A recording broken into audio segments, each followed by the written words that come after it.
সুপ্রিয় শিক্ষার্থীবৃন্দ, আশা করি তোমরা সবাই ভালো আছো। আজকেও আমি তোমাদের অনলাইন ক্লাসে স্বাগত জানাচ্ছি। তোমরা ইতিমধ্যেই জেনেছ তোমাদের শ্রেণীভিত্তিক মূল্যায়ন অল্প কিছুদিনের মধ্যে অনুষ্ঠিত হতে যাচ্ছে। তোমরা কয়েকদিনের মধ্যে রুটিন পেয়ে যাবা। তো আমি তোমাদের অবশ্যই পরীক্ষার জন্য বা শ্রেণীভিত্তিক মূল্যায়নের জন্য আমি সিলেবাস দিয়ে দিচ্ছি। ওই সিলেবাস অনুসারে তোমাদের প্রশ্ন করা হবে। তো এই কারণে তোমরা ভালোভাবে প্রিপারেশন নাও, প্রিপারেশন নিয়ে পরীক্ষা দিবে। কেমন? তো তোমরা নিশ্চয়ই ক্লাসগুলো ঠিকমতো দেখতেছ এবং দেখে এগুলি বোঝার চেষ্টা করতেছ এবং বুঝতে হবে, বোঝার চেষ্টা করতে হবে, পড়াশোনা করতে হবে। পড়াশোনা তোমাদের হচ্ছে একমাত্র কাজ। কেমন?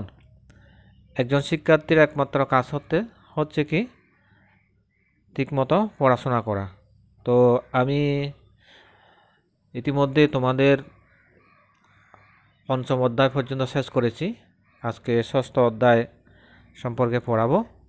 এই ষষ্ঠ অধ্যায়ে তোমরা দেখো, ষষ্ঠ অধ্যায় হচ্ছে অর্থকথা। দেখো অর্থকথাটা আসলে কি সেটা সম্পর্কে তোমাদের এখন আমি আলোচনা করতে যাচ্ছি। ওকে,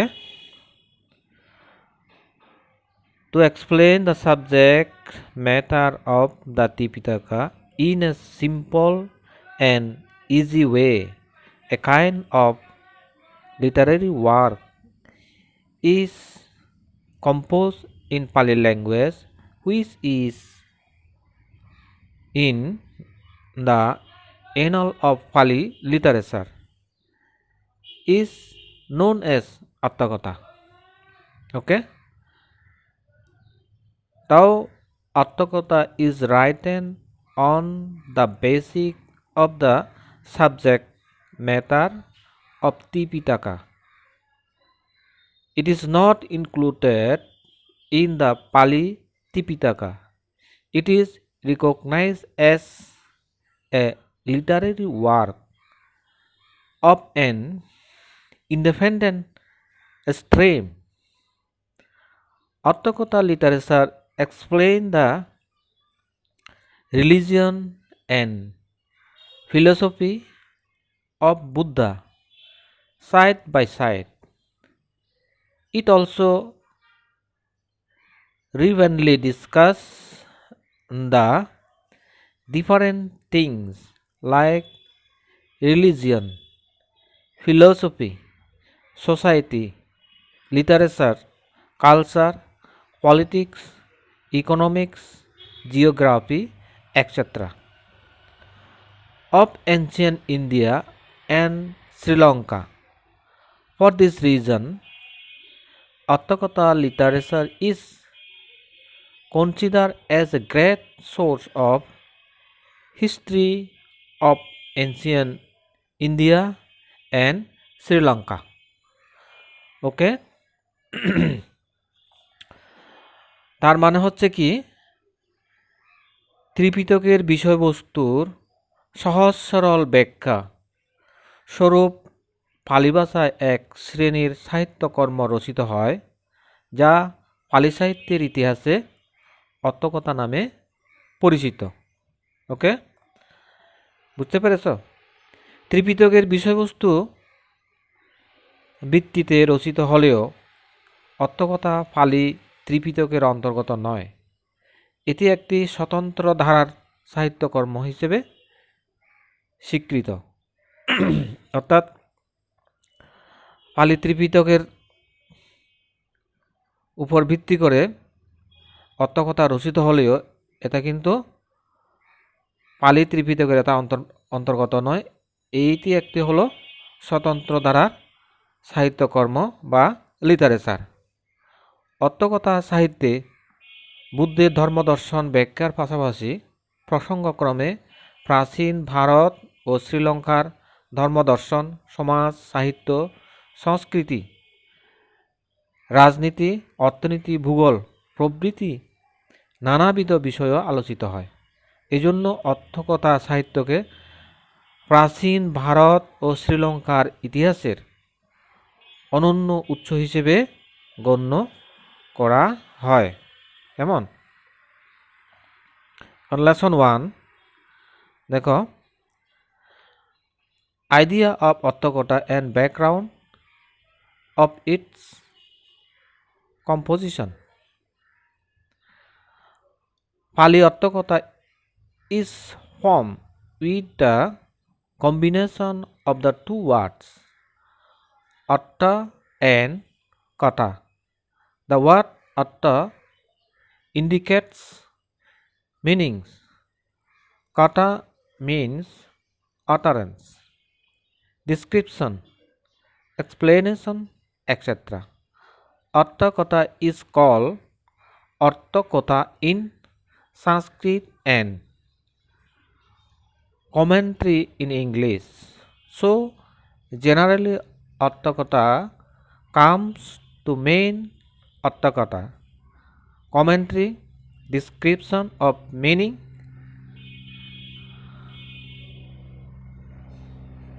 semantics, explanation, etc.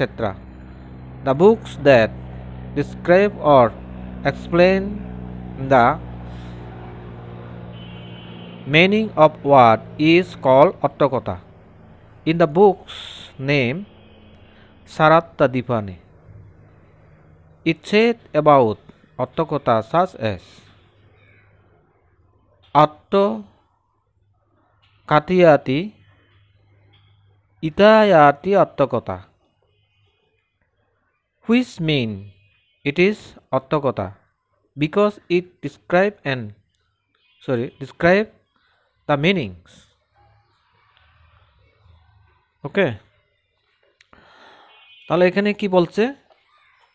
পালি অট্টকথা শব্দটি অট্ট এবং কথা দুইটি শব্দের সমন্বয়ে গঠিত, অর্থাৎ দুইটি শব্দ সমন্বয়ে বা ওয়ার্ড সমন্বয়ে এটা গঠিত হয়েছে। একটা হচ্ছে অট্ট আর একটা হচ্ছে কথা। অট্ট শব্দের অর্থ কথা, অট্ট শব্দের দ্বারা অর্থ, কথা শব্দের দ্বারা কথা, বর্ণনা, ব্যাখ্যা প্রভৃতি নির্দেশ করে। অট্টকথাকে সংস্কৃতে অট্টকথা বা ভাষ্য, ইংরেজিতে কমেন্ট্রি বলা হয়। অতএব অট্টকথা বলতে অর্থকথা, বাচ্য, অর্থবর্ণনা, অর্থবাদ, ব্যাখ্যা ইত্যাদি বোঝায়। সাধারণত যে গ্রন্থ শব্দের অর্থ বর্ণনা বা ব্যাখ্যা করে তাকে অট্টকথা বলে। সারত্বদীপনী নামক গ্রন্থে অট্টকথা প্রসঙ্গে বলা হয়েছে অট্ট কাতায়াতি এতায়াতি অট্টকথা। এটা হচ্ছে পালি। তার অর্থ যদি আমরা করি, সেটার অর্থ দাঁড়াচ্ছে অর্থ বর্ণনা করে বলে অট্টকথা, অর্থাৎ অর্থকে বিশ্লেষণ করে বর্ণনা করে, হ্যাঁ, এই জন্য তাকে বলা হচ্ছে কি অট্টকথা। ঠিক আছে, এখন দেখো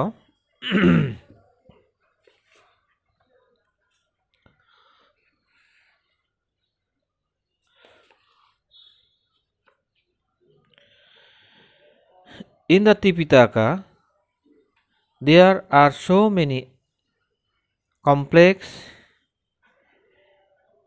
inscrutable, equivocal and silent terms or things which are not easily comprehensible to the reader of all classes. The very term or things are presented in Attakotha in a simple and easy way with the help of using synonym, example, similar, stories, explanation, etc. Thus, the literary work, which is composed in Pali language and explanatory to the religion and philosophy of Buddha is called অট্টকথা। তার মানে এখানে কি বলা হচ্ছে, ত্রিপিটকে অনেক জটিল, দুর্বোধ্য, দর্তক বা উচ্চ শব্দ বা বিষয় রয়েছে যা সকল শ্রেণীর পাঠকের নিকট সহজে বোধগম্য নয়। অর্থাৎ এমন এমন জটিল বিষয় রয়েছে যেগুলি সাধারণ পাঠকেরা এগুলি অনুধাবন করতে পারে না এবং বুঝতে পারে না। সেই সব পদ বা বিষয়সমূহ সমার্থক বা প্রতিশব্দ, উচ্চারণ, উপমা, গল্প, ব্যাখ্যা প্রভৃতির সাহায্যে সহজ সরলভাবে অট্টকথায় উপস্থাপন করা হয়। এভাবে বুদ্ধের ধর্মদর্শনের ব্যাখ্যামূলক পালি ভাষায় যে সাহিত্য কর্ম রচিত হয় তাকে অট্টকথা বলে। ঠিক আছে, এখন দেখো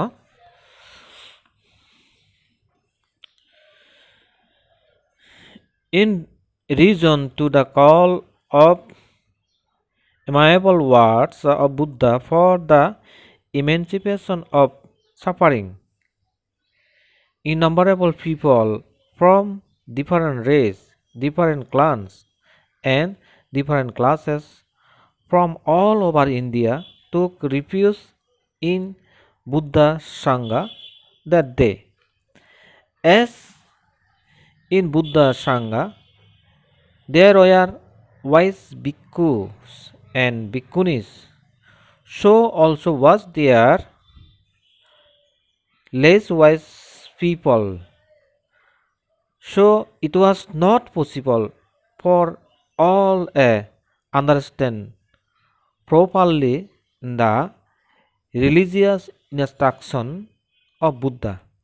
As a result, it required to explain the meanings of many things of religious instruction of Buddha during his lifetime. It required explanation and direction of various matters for different reasons in the Sangha. For example,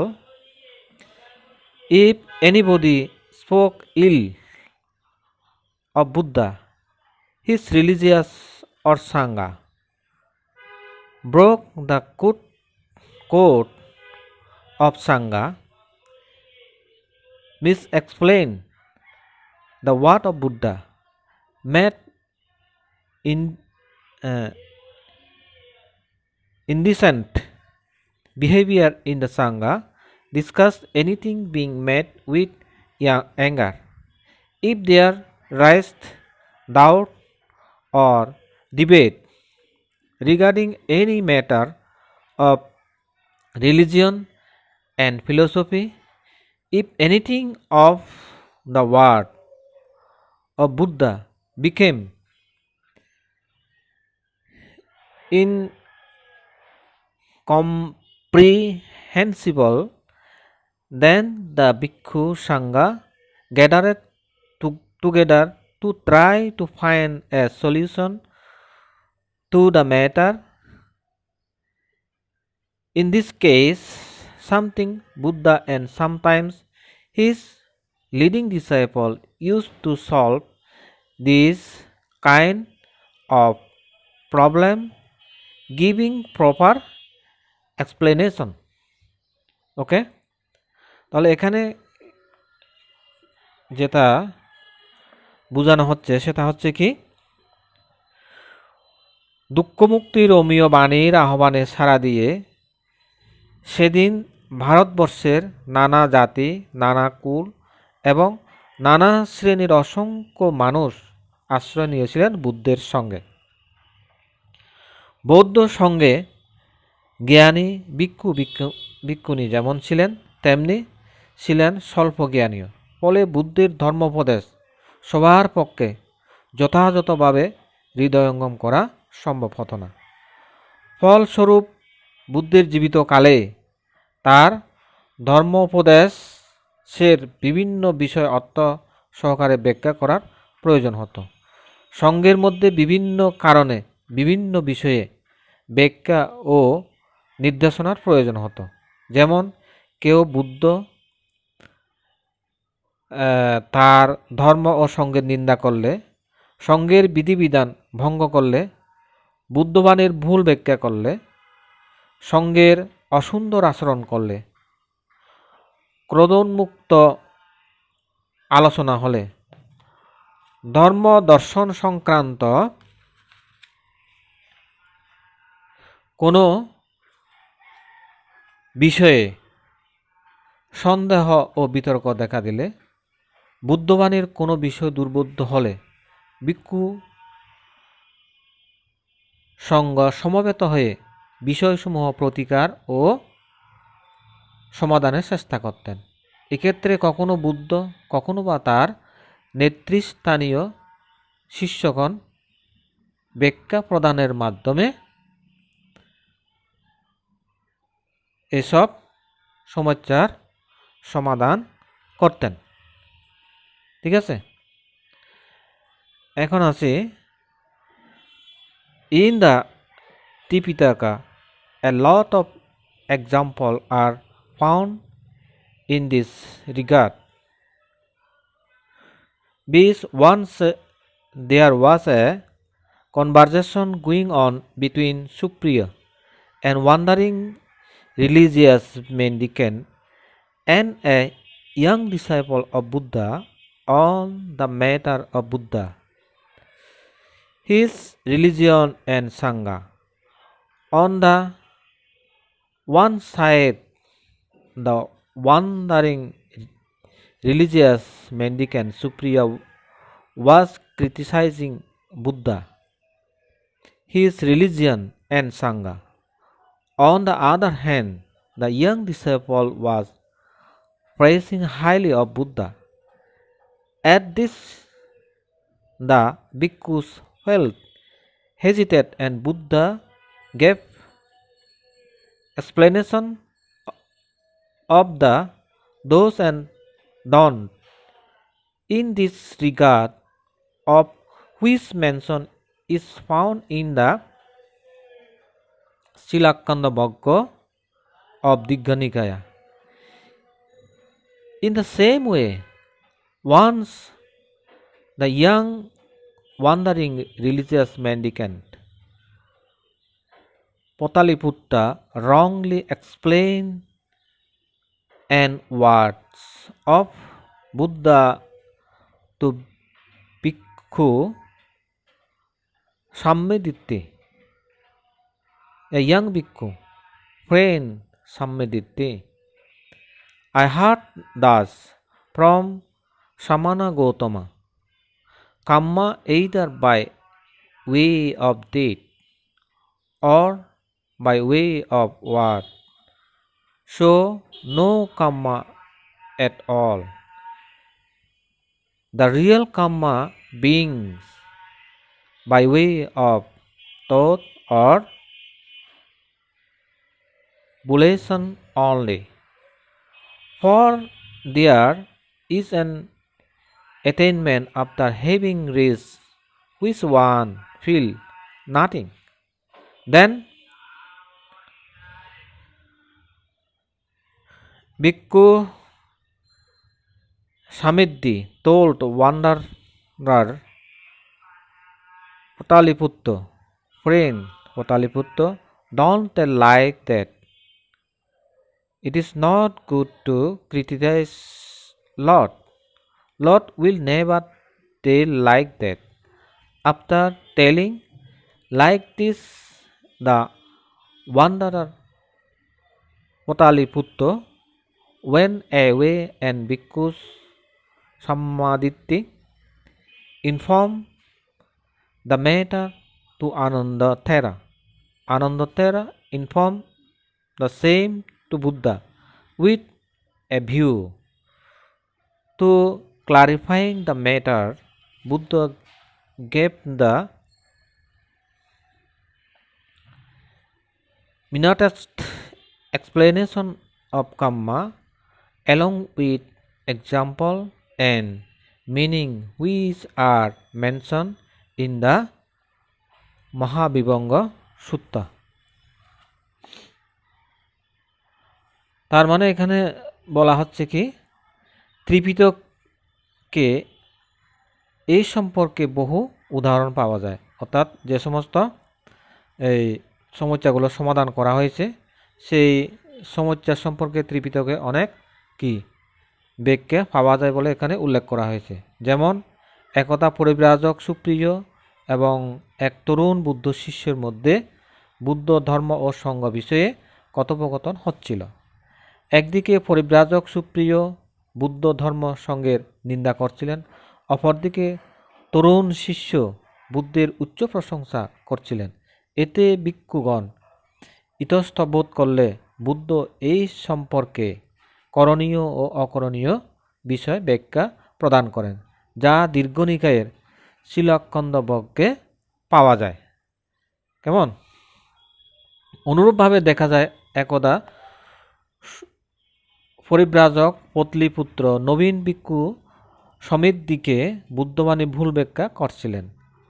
বন্ধু সমৃদ্ধি, সাক্ষাৎ শ্রমণ গৌতমকে আমি এরূপ বলতে শুনেছি, কায়কর্ম মিথ্যা নিষ্ফল, বাক্যকর্ম মিথ্যা, একমাত্র মনোকর্মই সত্য। সেই সমাপত্তি আছে যা লাভ করে ধ্যানী কিছুই অনুভব করেন না। তখন ভিক্ষু সমৃদ্ধি পরিব্রাজক পতলিপুত্রকে বললেন, বন্ধু পতলিপুত্র, এরূপ কখনো বলবেন না। ভগবানের অপবাদ ভালো নয়, ভগবান কখনো এরূপ বলতে পারেন না। এরূপ বলার পর পরিব্রাজক পতলিপুত্র চলে গেলে ভিক্ষু সমৃদ্ধি বিষয়টি আনন্দথেরকে অবহিত করেন। আনন্দথের তা বুদ্ধকে পরিজ্ঞাত করেছিলেন। বুদ্ধ বিষয়টি সুস্পষ্ট করার নিমিত্তে উদাহরণ ও অর্থ সহকারে কর্মের সূক্ষ্মাতিসূক্ষ্ম ব্যাখ্যা প্রদান করেন, যা মহাবিভঙ্গ সূত্রের মধ্যে উল্লেখ করা হয়েছে। ঠিক আছে শিক্ষার্থীবৃন্দ, এই পর্যন্ত। তোমরা সবাই ভালো থাকো। ধন্যবাদ সবাইকে।